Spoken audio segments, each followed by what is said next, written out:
Welcome back to an another video HSC study 888। स्वागत है साथियों HSC स्टडी 888 में। टॉपिक ऑफ टुडे, आज का जो टॉपिक है वो हमारा है dos and don't for scaffold users, यानी कि स्कैफोल्ड यूजर्स को क्या करना चाहिए और क्या नहीं करना चाहिए, आज अपन इस वीडियो के माध्यम से जानेंगे। तो चलिए साथियों चलते हैं डूज फॉर स्कैफोल्ड यूजर्स, यानी कि स्कैफोल्ड यूजर को क्या करना चाहिए जानते हैं।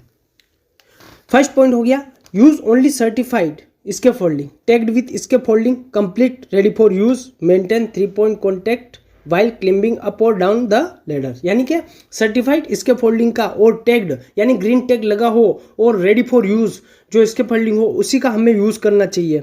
और हमेशा ही लेडर पर चढ़ते और उतरते समय 3-point कॉन्टैक्ट का यूज करना चाहिए। 3-point कॉन्टैक्ट क्या हो गया, 3-point कॉन्टैक्ट जैसे एक बार में 2 पैर और 1 हाथ और 2 हाथ और 1 पैर, इस तरीके से अपने को जब भी लेडर पर चढ़ते और उतरते हैं तो इस तरीके से अपने को यूज करना चाहिए।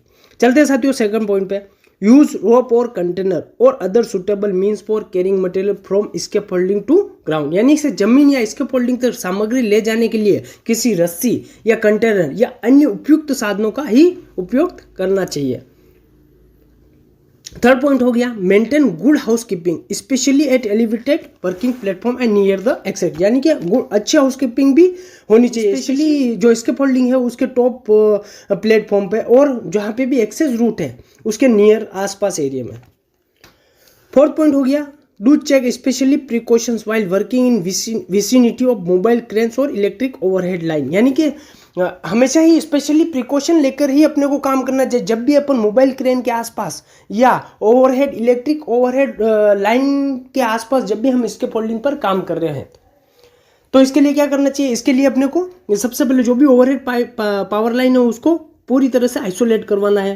उसके अलावा जैसे क्रेन मूवमेंट एरिया है तो क्रेन को काम चल रहा है तो उतने दिनों के लिए उसको पूरी तरह से ब्रेक डाउन करना है या तो किसी तरह का क्रेन मूवमेंट नहीं करवाना है वहाँ पे।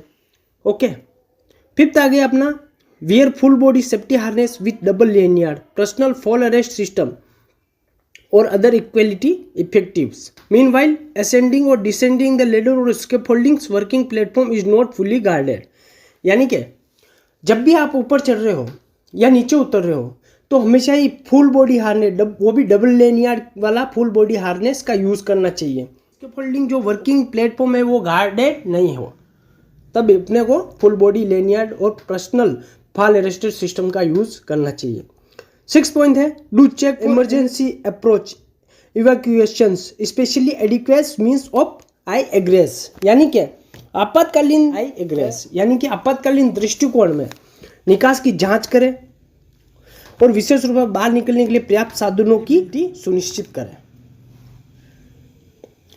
8 पॉइंट है, do report at risk conditions, example हो गया मिसिंग लेडर, जैसे रिस्क कंडीशंस की रिपोर्ट करनी है, किसको करनी है, जैसे सुपरवाइजर हो गया, साइड इंचार्ज हो गया, इनको कुछ भी रिस्क अगर अपने को दिखे तो उनकी रिपोर्ट करनी है। जैसे एग्जांपल मिसिंग लेडर यानी लेडर है वहाँ पे है ही नहीं, इनकम्प्लीट डेकिंग्स, इम्प्रॉपर गार्डिंग्स यानी इम्प्रॉपर गार्डिंग्स हो, डीलिंग क्लैम्प वाली सीढ़ी हो, okay, loose clamped ladder etcetera, to your supervise to do check weekly certification of scaffold and random, यानी कि हर वीकली इसका जो भी स्कैफोल्डिंग अपन ने प्रिपेयर किया है उसका वीकली शिफ्ट शुरू हो या डे शुरू हो उससे पहले रैंडमली अपने को स्कैफोल्डिंग की जांच पड़ताल करते रहना चाहिए। अब आता है साथियों डोंट फॉर स्कैफोल्ड यूजर, यानी स्कैफोल्ड यूजर्स को क्या नहीं करना चाहिए। Do not use any part of operational line and pressurise piping as a support और टाइप पॉइंट फॉर स्कैफोल्डिंग और स्टैगजिंग, यानी कि किसी भी ऑपरेशनल लाइन और प्रेशराइज पाइपिंग को एज ए सपोर्टिंग के तौर पे अपने को यूज नहीं करना है फॉर स्कैफोल्डिंग को बांधने के लिए या किसी भी तरीके से।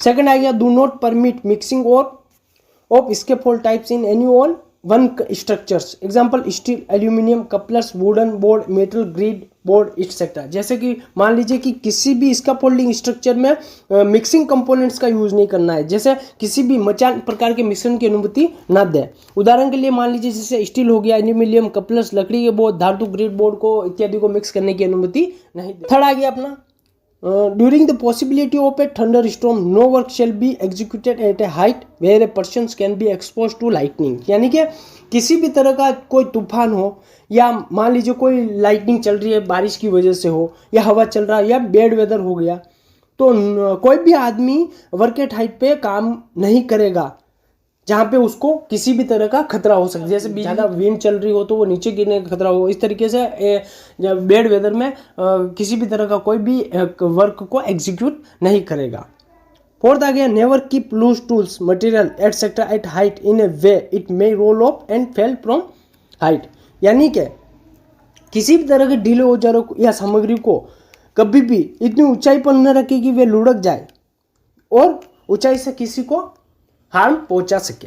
फिफ्थ आ गया, do not use cross bracings और इन frames unless specially designed for access, avoid overloading and impact loading.